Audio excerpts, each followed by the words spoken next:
All right, guys. So, for those of you that haven't joined us before, or you might not know me, my name is Michael Berenson, and I am one of the directors of studies at Astex. Okay, I've been working at Astex for, I'd say about 7 years. Okay, I've also been teaching. I've been teaching in Spain for 11 years. Okay, I'm originally from the United States, from the state of Missouri.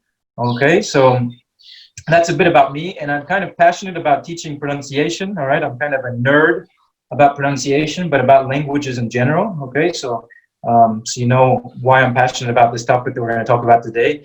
There you have it. Okay, so I'm going to ask you guys. At any time during this presentation, I will ask for participants. So it'd be great if you could volunteer. Just to have a couple of volunteers is always great for the presentation. So please feel free and volunteer when you'd like to. If not, please, I'm going to silence everybody's microphones, okay, for now, all right? And then if I ask you to volunteer or something like that, then you can unsilence your mic, okay? So, good. All right, guys. Well, we're gonna get started with today's topic, which is difficult consonants. Okay, something interesting today. Not only consonants, what we're gonna talk about, but we're gonna talk a little bit about pizza. We're gonna talk about Batman and Nicki Minaj.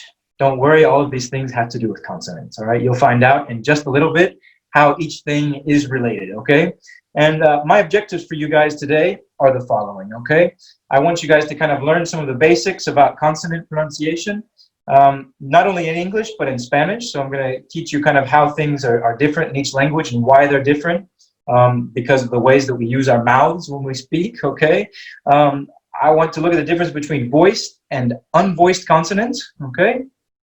And I want you guys to be able to distinguish what I call problem sounds, okay? Sounds like V and Z, okay? These sounds that really don't exist in Spanish, but they're very close to other sounds in Spanish, okay? So we're really going to go in depth with a lot of these specific sounds that I find a lot of errors with, okay? So I'm going to get started, all right, with everything, and I hope you guys enjoy. Just as I mentioned, this is the IPA, okay? This is the International Phonetic Alphabet as applied to the English language, all right? We saw this in the vowel sounds presentation, the vowel sounds webinar a few weeks ago, okay? And this is the same chart again, but we're gonna focus on the bottom part, okay? We're gonna focus on what is at the bottom, which are the consonant sounds, okay? So anything here on the bottom is what we're gonna focus on, all right? These consonant sounds, all right? Right here, okay? So erase that and we'll continue. All right. I want to make sure, I feel like some people are waiting in the waiting room. I'm gonna make sure everybody can go in. Oh, okay, good. Now everybody should go come in. Okay. So as you can see, Spanish and English have a lot of very similar sounds, okay? We can look at these two charts. We're not going to go in complete detail of all of these types of sounds, okay? But as you can see, a lot of them are common in both languages, okay? But you see some sounds that you have in Spanish that we don't have in English, and vice versa, okay? For example, you have something there called a trill sound on the left side, and that's the R sound that you guys have. We don't have that sound in English, okay? You have a velar fricative sound, which is the H sound. We don't have that in English. The closest we have is the H, which comes from much deeper. It's a glottal sound, okay? That's the H that we have in English, all right? So that's something that we have similar, but it's not the same, okay? So we're gonna kind of look at some of these things in depth, and we're gonna look at sounds that maybe you don't have in Spanish, and I'm gonna give you tips on using them, okay? So this chart is something that I suggest you guys look at more in depth if you're pronunciation nerds like me, if you like the scientific side of language. I think the scientific side is quite fun. So I suggest looking for the International Phonetic Alphabet, okay? So that's something that you guys can do in your free time to learn a bit more about these sounds. And as we go along, I'll explain which each sound is, but we're not going to look at this chart in depth because I want to get right into the big juicy part of today's presentation, okay? So the big important thing for you guys to know when pronouncing consonants in English is differentiating between voiced and voiceless consonants, okay? And we can see here, I've provided a little diagram of our mouth, of our nasal cavity, and of our throats, okay? But what I want you guys to notice with this is when we voice consonants, we can feel a vibration kind of here in our larynx, okay? You can see the larynx is at the bottom. It's close to the glottis, okay? We feel a vibration when we make voiced consonant sounds, okay? So, for example, if you guys, I would like you guys at home, in any moment, I think it's great for you guys at home if you're somewhere quiet or if you're not somewhere quiet to mimic what I'm doing here, okay? That way you guys are pronouncing and you're practicing your pronunciation while you're there, okay? So, for example, if I say B, I feel right here, I kind of feel, and I can B, I can feel a vibration, okay? But if I go over to P is a plosive sound, okay? And it's a stop, all right? We're stopping the airflow, all right? So we're saying P, and we don't find a vibration here, okay? We're gonna look at these voiced and voiceless consonants throughout, okay? So just so you guys have an idea. Then you have the D and the T. These sounds both exist in Spanish, okay? You know the D is voiced. You can feel the D. If you say D, you can feel the voice. You can feel the vibration here, okay? And then you say T, you don't feel that vibration, okay? It's a different type of plosive sound without vibration, okay? And we can keep going down the list further and further, but we're going to see these individually as we go along, okay? So, as I mentioned, Nicki Minaj will come up, but she's not coming up quite yet in this one, okay? I want to talk about that H sound that I mentioned before, okay? So in Spanish, you have the H sound, okay? This is what we call a velar sound, all right? The Spanish sound is velar because it's on the velum.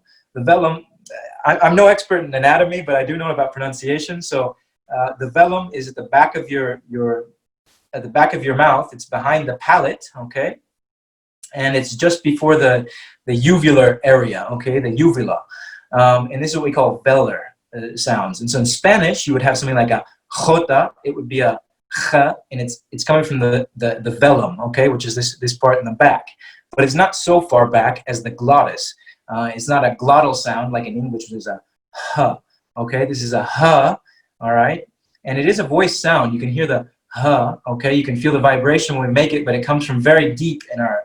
So next time you guys are saying to someone, hello, how are you? Try to avoid making that sound velar, okay? One of the common mistakes I hear is a hello, how are you? But it should be a hello, how are you, okay? So while you guys are at home, I want you guys to practice this sound right now and kind of mimic me to say, hello, how are you, okay? So going from very deep here with a huh, okay? And it's a hello, how are you, all right? This sound is not fricative, okay? A fricative sound in English is a sound that blocks the airflow. It's like it causes turbulence in the mouth, okay? And so in the case of an H, it's not really a fricative sound. It's an aspirated sound. It's a huh, okay? It's slightly, but a huh is a lot more fricative and it's a lot more turbulent, okay, in the mouth, all right? So I'm going to continue on with the next one, okay? And this is where Nicki Minaj comes up, okay? I've seen some silly things on Instagram, a lot of, well, people making funny videos, kind of making fun of the pronunciation of Nicki Minaj in Spanish because she pronounces the D's in Spanish as she would pronounce the D's in English, okay? So she says in the song something about nada, okay? And for you guys, that sounds kind of like an R, all right? It sounds like she's saying nada. And so it's kind of strange for you guys, all right? But I want you guys to remember this when you're speaking English, especially when we're making sounds like water in American English, okay? Because this is a common thing that a student will ask me usually in the first couple of days of class. Michael, how do you say water? Do you say water, or do you say water, or do you say water? How do you say it? In my case, I say water, okay? I say it with a duh. It's actually kind of more of a between a T and a D in this case, okay, because it's in the middle of a sound, but it's a water, okay? So it's the closest we can get to the Spanish R, which is a tap sound, and this tap is alveolar, okay? So it's kind of above our teeth, and it's kind of on the ridge of our gums, okay? But I'm getting very technical with you guys here. But just to show you that when we make this D sound in English, the D is not with our teeth, okay? We don't say the, okay? That's the different sound, as when we're saying the, okay? But we need to say it above our teeth. Our tongue touches above our teeth just a little bit on this ridge, okay? This is an alveolar sound, and it's water, okay, and addition, okay? I want to see if I can get a volunteer here. Do you think anybody would be willing to volunteer in this moment to say water or addition? No volunteers? Okay. We'll go ahead and go to the next one, and if you guys feel like volunteering later, go ahead and you can use the hand raising button in the chat, and you can raise your hand and I'll let you volunteer, okay? And anyways, at the end, I'll allow you guys to, ask any questions that you might have, okay? These sounds don't really exist in Castilian Spanish. Maybe it depends on where you live. They might exist or they might not, okay? But it's the sh, okay? The sh and the zh, all right? So if you notice, sh is not a voice sound. I'm touching here, I'm saying shh, and I don't feel any vibration coming from my vocal cords. But when I say zh, okay, it's the same sound. It's a sh and a zh. I can feel it here, okay? I can feel this sound in the vocal cords. So I want you guys to kind of look at these differences in words. So we have sure, okay? The word, we don't say sewer, we say sure. This is kind of an exception. When we use this letter S, we say sh, okay? And then when we use it in words like leisure, okay, when it's in the middle, we pronounce it as zh, okay? So leisure, pleasure, measure, television, vision, okay? And then you have another example here, show, okay? So I want you guys to practice these sounds in your houses, okay? So it's a sh, okay? It's not quite a ch, okay? A ch is a mix. You guys have the ch sound in Spanish, but the ch is a mix between a t and a sh, okay? So if you've got here, you've got T and sh, which makes a ch sound. If you guys eliminate that t out of there and you just make the sh directly, you're able to make that sh sound, okay?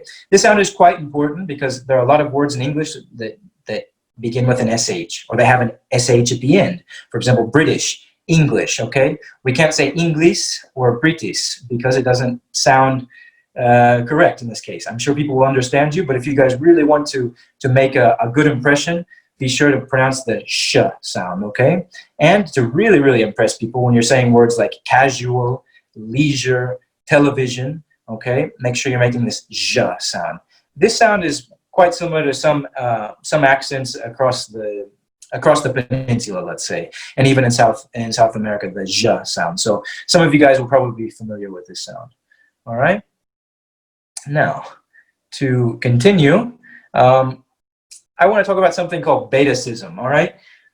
Betacism is something that exists in Castilian Spanish, and it also exists in other languages, okay? Sorry, in all of Spanish, not only Castilian Spanish, but in all of Spanish, we have something called betacism. Betacism is when we don't distinguish between B and V, okay? And I believe this can happen in languages like Russian, and there's some others, but I'm not very sure on which languages we would use betacism outside of Spanish, okay? I know Catalan as well is a language that uses betacism. So betacism is when you pronounce B and V sounds as B, okay? So it's a B, and you don't make the V sound, all right? So the difference between these sounds, and something you guys really need to work on, okay, is when we say B, this is a bilabial sound, okay? So you guys can see here, I'm making B, all right? But when I want to say V, I use a V, okay? I use my bottom lip and my top teeth, which is a labiodental sound, okay? So it's, in this case, we would say very and over, okay? This is similar to the F sound, okay, in Spanish and in English, but the V is voiced, okay? So it's a, when we make this sound, all right, we notice it's not voiced. But if you add your vocal cords to it and you say V, you're making the V sound, okay? So you have this sound, you just have to add the vibration in your vocal cords, all right? So we have an example here that I just came up with out of the blue, okay, which is everybody in Venice believes in vampires. And I find this very unbelievable, okay? Do I have any volunteers that would be willing to make this sentence, this sentence full of betacism or non-betacism? Any volunteers for this one? Everybody in Venice? Okay, Macarena, go ahead and unsilence your mic and participate. I'm listening. Hello. Everybody in Venice believes in vampires, and I find this very unbelievable. Perfect. Good. That's great. Yes. And the good thing is, with this, you know, you need to take time, okay? These sounds, it's difficult when you're not used to making the V sound. You really need to slow down and think about it, okay? And this will become natural over time. But always think of the V as an F with a voice, okay? The V is an F with a voice, all right? And what I was mentioning earlier about pizza, now we're talking about Venice, it made me think of Italy, which made me think of pizza. And the important thing about consonants, I like to think of them as the toppings on the pizza, the ingredients on the pizza. You can't have a pizza with just the toppings. You need to have the base of the pizza, the dough. The dough is the vowel. In almost every language on earth, you have to have a vowel to make a consonant sound. Whether it's a very short vowel, but you need that for the consonant sound, okay? So we already looked at vowels a few weeks ago. We will call that the base of the pizza, and we think of the consonants as the ingredients, the toppings, okay? So we need both of those things there, all right? Okay, good. So thank you very much again, Macarena, for participating. And we're going to go to the next one. This is probably one of the more difficult pronunciations in English. And it's usually this combination, okay? The thing is, in Castilian Spanish, the W is always pronounced as a B, okay? And I believe this is probably because of the influence of Germany, okay? Because in Germany, the W is pronounced as a V, okay? For example, in Wie geht's, how are you? In German, we would use the V, and it's spelled with a W-I-E, okay? And I think this is, for some reason, why you guys pronounce it as a B in Spanish. Now, we don't pronounce this as a B or a V in English. It's a separate consonant, okay? It's an approximate consonant, meaning it's not quite a fricative consonant. There's no obstruction of airflow there, okay? And it's not quite a stop either. We're not stopping anything, all right? So what we're doing here with a W, when we think about it, is it's bilabial, but without touching our lips together, okay? So what I always tell students is when you're saying these words, okay, it's the sound. If you guys remember this from the vowel webinar that I did a couple of weeks ago, if you do the sound, okay, you need to beforehand make a w sound, okay? So it's like making a B, but you don't touch your lips, okay? You come close to touching your lips, but you don't touch them, okay? So you'd say, would you like a wool sweater, okay? So don't be afraid to look silly, because we look silly when we speak other languages, okay? I think we kind of look silly when we make faces, you know? Languages, every language has a face, let's say. We make funny faces when we speak different languages because of the different unique sounds that we make. When we say in English the W, it's a very w sound, okay? So I'm making this strange w sound with my mouth, all right? So we would say would, okay? Would is the same pronunciation for the modal verb would, like as in would you like, and it's also wood as in a wooden table, okay? Is it wooden? Okay, or wouldn't, okay, which is a different thing. And then we have wool, which is, like I have in the photo here, a wool sweater, okay? So I have this, would you like a wool sweater? Would anybody like to participate and mimic me saying this? When I say, would you like a wool sweater? If I could get maybe one participant. If not, no worries, and we'll continue. Maybe at the end, you guys will be more excited to participate, okay? So, would you like a wool sweater, all right? I hope you guys are at least practicing this at home, all right? It's a w, all right? So it's not a b, it's a w, all right? So you're not touching quite so much. All right. Now, I mentioned in the beginning that we would also talk about Batman today. how did I say Batman? Did you guys hear a T there or not? Well, especially in American English, all right, when we have a T in between, after following a vowel, okay, or in this case, following a vowel and before a consonant, we would pronounce it Batman, all right? I'm not saying a T. I'm using something called a glottal stop, okay? It's this little symbol here that looks kind of like a question mark. That's why I put it there as a question mark, because it looks like a question mark, but it's not a question mark. It's what we call a glottal stop, okay? So it's this sound that I'm making at the bottom, kind of way down here in my glottis, okay? It's difficult to explain, but it's like you're starting something, but you're stopping it in the back of your throat, okay? So it's like I can't even get far enough up to make the T sound. I'm just saying Batman, okay? And one of the greatest examples of this sound is in the word can't, okay? Normally, I'm not going to say can't. I'm not going to pronounce that T in American English, all right? In British English, they will probably pronounce the T more. But in American English, and if you guys hear things, if you hear somebody asking you something or saying something to you in American English and they mention something like can or can't, you might not hear that T. They won't say can or can't. They'll say can or can't, okay? And that really what you have to listen for is a strong N for can and the lack of a strong end and kind of a stopping of the sound, okay? N, just like in Spanish, is a nasal sound, okay, just as well as M and as well as ing, okay? We have this ing sound, all right? And you guys have the ñ, okay, which is a bit further up in the mouth, okay? It's more alveolar in this case. But ours is a bit further back and it's more close to uvular sound. It's that okay?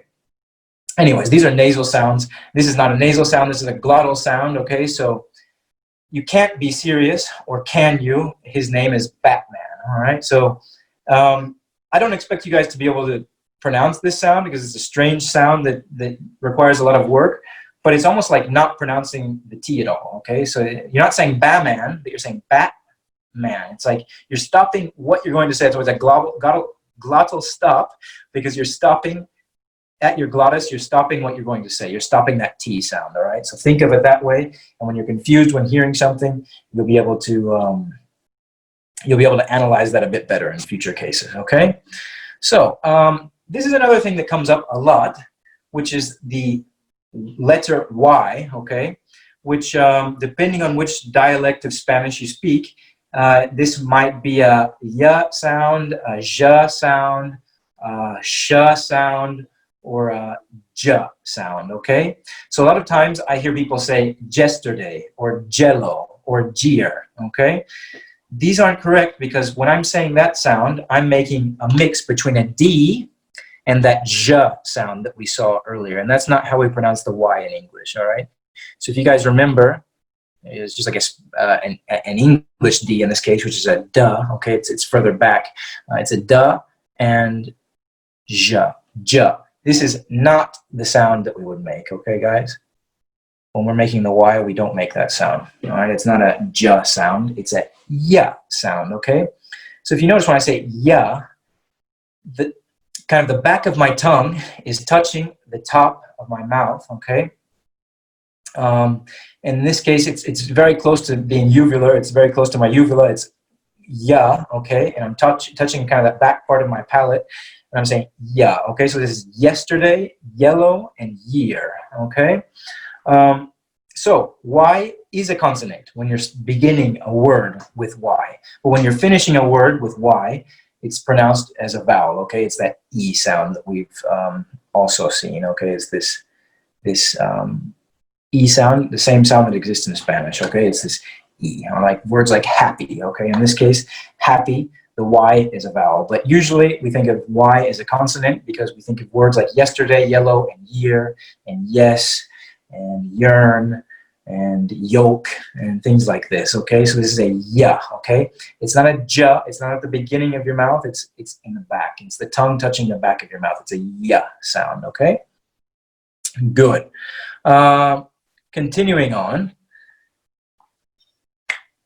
with S and Z, okay? This is another example of voiced and voiceless, or voiceless and voiced, okay? So we have the S, which is voiceless. Oh, this is something from the other day. And we have Z, okay, which is voiced, all right? So we have words like what I have here on the list. You could say lives or lives. I've actually written it as lives, but there are two pronunciations of this, depending on what you want to say. You want to say lives, like vidas, or you want to say lives, like vive or vives, okay?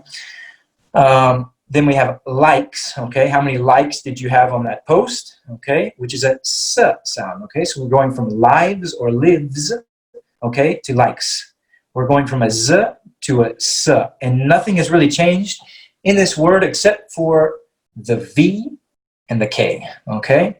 So if we have a K, all right, a K is voiceless, all right? So we're following something voiceless. We're not going to pronounce that as a voiced, because we're already making voiceless sounds, so we're going to say likes. We're not going to say likes, all right? But as V is a voiced sound, a voiced phoneme here, we're going to say lives, okay? Now, this doesn't only apply to consonant sounds. When we have vowels, we say it as well, okay? So we have house, and we have houses, okay? Or houses, okay? There's something that I would like to go into on a further webinar, which would be pronunciation of homonyms, okay? And then we could look at homophones as well, but that's for a further one. But there's a difference between house, house, houses, and houses, okay?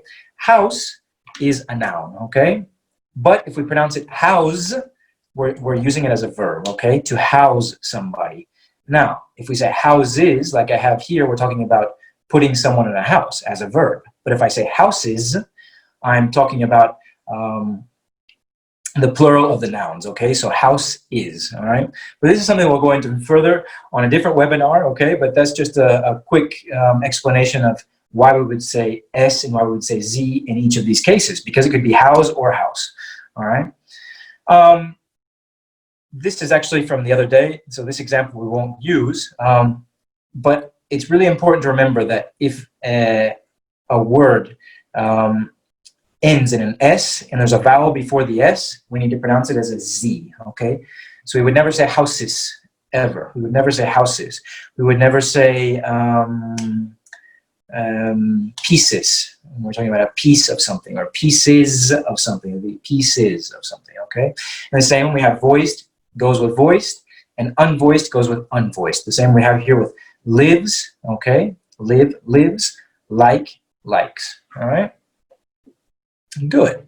So that's kind of the most, those are the problem areas that we have in English, okay? Those Spanish speakers out there usually have these problems with consonant pronunciation because they're things that don't exist in the Spanish language, okay? And so that's what I kind of hope to look at with you guys today, is to see different ways of pronouncing these, and to kind of show you the anatomy and show you how our mouths work when we're making these sounds, okay?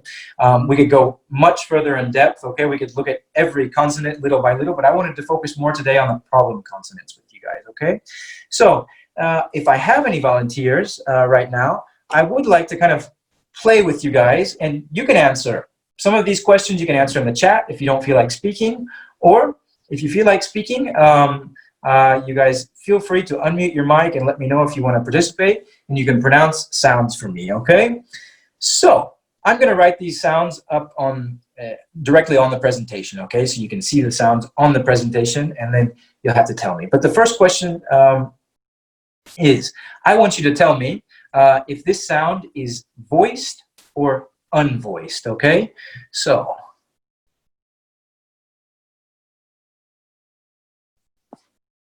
this sound, K. Is a K voiced? No. K. K. If you make it, if you don't say K, yes, very good, Sarah, yes, it is unvoiced, it's a K, okay?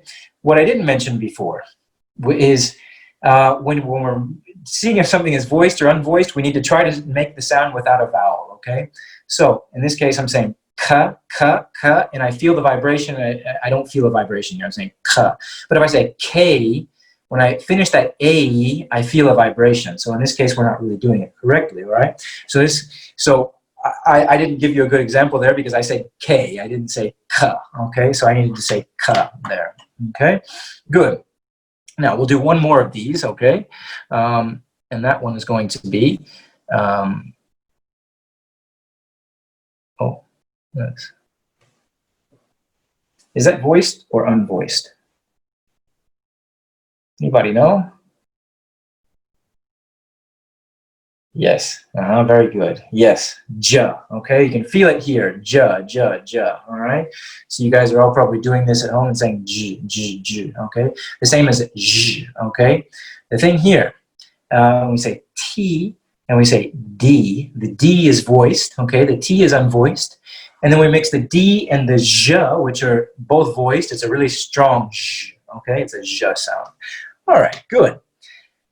Now, I'm going to see if I can get a volunteer to pronounce this word.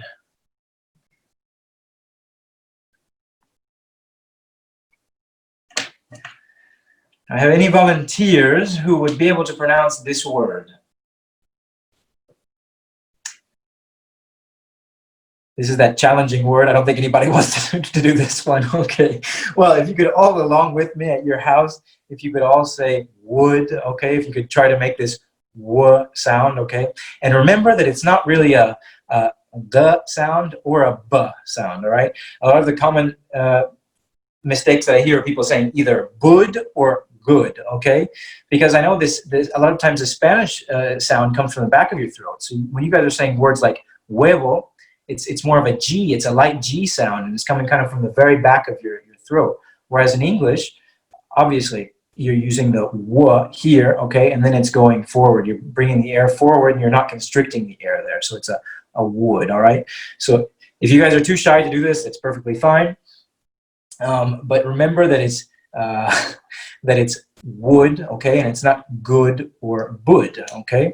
And I hate to break it to you guys, but on the film Toy Story, one of the main characters, other than Buzz, you had Buzz and you had Woody, okay? In English, it's Woody. I know in Spanish you guys say Buddy, which is something I never, when someone was talking about their favorite character one time, they said Buddy, and I didn't know what they were talking about. And then I realized that they were talking about Toy Story. I thought they were talking about something I'd never seen in my life. So just remember that one. Think of Toy Story and think that in English it's Woody, okay?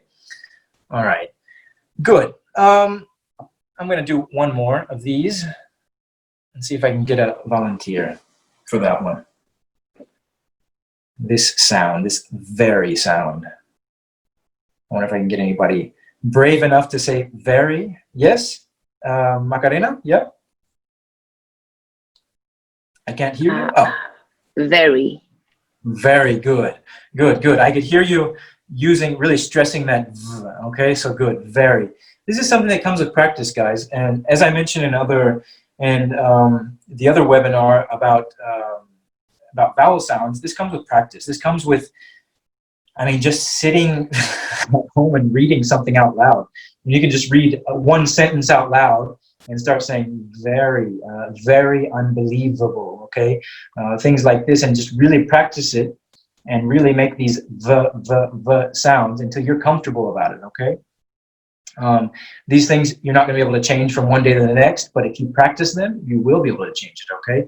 And it's just remembering, like I said before, that a V sound, okay, is just like an F, but voiced, okay? So it's a voiced F sound, okay?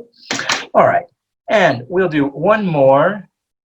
I would like to say hello before saying goodbye, okay? So anybody brave enough to say a hello for me? A nice glottal hello, aspirated? Or do you just want to say goodbye? Hello? Perfect, good. I had somebody say hello. Who was that? Teresa. Okay, Teresa, very good. All right. Well, thank you. You did a very good hello. That was very nice and aspirated and very glottal, okay? So you didn't constrict too much there. So very, very good. Okay, good. All right. And since we have people that are feeling more and more comfortable with this all the time, we'll do one more. We'll just do one more, just in case. Okay? Any volunteers? You can do British accent or American accent, whichever you prefer. I want to see how you would like to say this word. Or you can think of Nicki Minaj and pronounce it in the American way. No? Okay. Well. Water. Good. Yes. You could say that sounded more British. Yeah. Water. Yeah. And I would say water, but you said it perfectly fine. Okay. So it's always good to remember that duh sound that we make. A lot of people, I don't think I make that sound anymore when I speak Spanish, but I can remember when I first came here, people would laugh at me because I would say something like barajo. I would say barajo. And they would say, barajo, what are you saying? And I was like, oh, I thought I was making the D sound. I didn't really know how to make the D sound correctly when I first came to Spain. So that was one of the problems. Okay, guys. Well, that's it for today, okay? It's been a pleasure, okay? And I hope you enjoyed, and I hope to, well, hear you or notice your presence somehow in the next webinar, okay? So everybody have a good day, and take care.